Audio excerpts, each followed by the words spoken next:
தைத்தியர் குலகாரி வைத்தியநாதன் பாரி. தைத்தியர் குலம்னா யார சொல்லுவாங்க? மீனவர் குலத்தை தான் தைத்தியர் குலம் சொல்லுவாங்க. மீனவர் குலத்தில் நான் பெண்ணாக பிறந்தேன். ஆனா கலியா, இந்த உலக மக்கள் எல்லோரும் என்னை பெருமையாக பேசுகிறார்களே. காஞ்சியில் காமாட்சி, மதுரையில் மீனாட்சி, காசி விசாலாட்சி, முத்துமாரி அம்மன் அப்படி என்று பேர் பெருமையான பேரை சொல்லி கூப்பிடுறாங்களே. இந்த பேரையெல்லாம் தள்ளி எனக்கு பிடித்த ஒரு பேர் இருக்கு. அது என்ன பேரு? நான் வாயாடி மம்பருக்கு பேயாடியான மங்கை.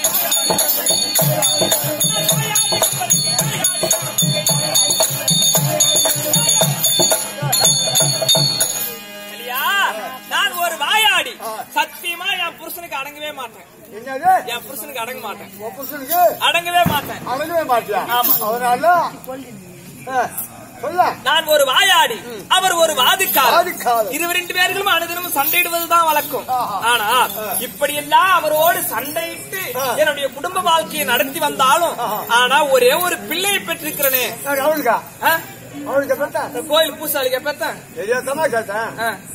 பரமேஸ்வரனோடு சேர்ந்து ஒரு குழந்தையை பெற்றிருக்கிறேன். அந்த குழந்தை யார்? நான் பேர் பெற வேலை சீர் பெற பெற்றவள்.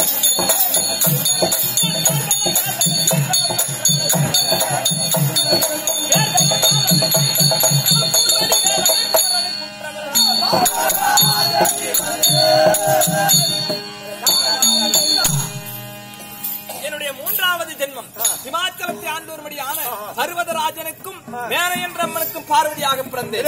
அப்படி பார்வதியாக பிறந்து பரமேஸ்வரனுடைய இடபாகத்தை எடுத்து அங்கு தேவர்களுடைய இடுக்கத்தை தீர்க்க வேண்டும் என்று சொல்லி மகனாகிய வேளவனை உற்பத்தி செய்தார்.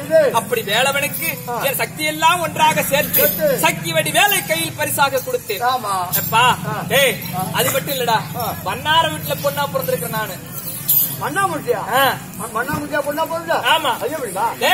மன்னார் வீட்டில் பெண்ணாக பிறந்த என்னை அங்கேயும் சிறை எடுத்து போவதற்கு வந்தார். எங்க அப்பா அம்மா இல்லாத நேரம் பார்த்து நானும் பரமேஸ்வரனும் திருட்டுத்தனமா நடந்து போறோம். வீட்டை விட்டு போயிட்டோம். போனா திருவண்ணாமலை அடிவரைக்கு சென்றோம்.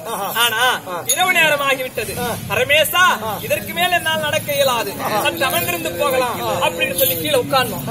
அவன் உடனே அப்போ பார்த்தார் யாகாலி வெண்ணெல்லாம் ஒன்னாக சேர்ந்து ஓடி வந்து, பரமேசா, எங்கள் வீட்டில் பிறந்த குழந்தையை சிறையெடுத்து செல்கிறீர்களே, எங்கள் வீட்டில் பிறந்த குழந்தையை சிறையெடுத்து செல்கிறீர்களே, இது நியாயமா?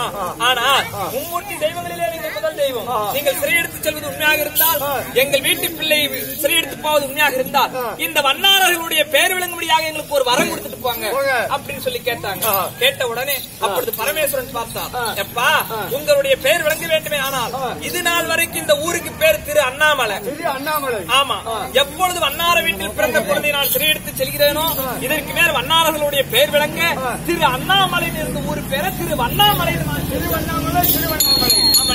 கலியா, அப்படி மாற்றி அமைத்த உடனே நாங்கள் அங்கேயே திருவண்ணாமலையில் அவர் அண்ணாமலையாராகவும் நான் உண்ணாமலை அம்மனாகவும் பதியம் வந்தேன். அப்பா, என்னை எல்லாரும் உண்ணாமலை அம்மன் சொல்றாங்களே, ஏன் என்ன எல்லாரும் உண்ணாமலை அம்மன் சொல்றாங்க? விநாயகன் என்னுடைய பிள்ளை, வேளவன் என்னுடைய பிள்ளை, ஐயனாரப்பன் என்னுடைய பிள்ளை, காத்தவராயன் என்னுடைய பிள்ளை, காவாடராயன் என்னுடைய பிள்ளை, ஏன் நீ என் பிள்ளைதான். ஆனா எனக்கு இத்தனை குழந்தைகள் இருந்தாலும் ஒரு குழந்தைகளுக்கு கூட இந்த ஸ்தனத்தால் பால் கொடுத்தவள் நான் கிடையாது. இந்த மார்ல பால் கொடுத்தவன் நான் கிடையாது. அதனாலதான் எனக்கு உண்ணாமலை என்ற பேர் நாம வந்தது. புரியுதா?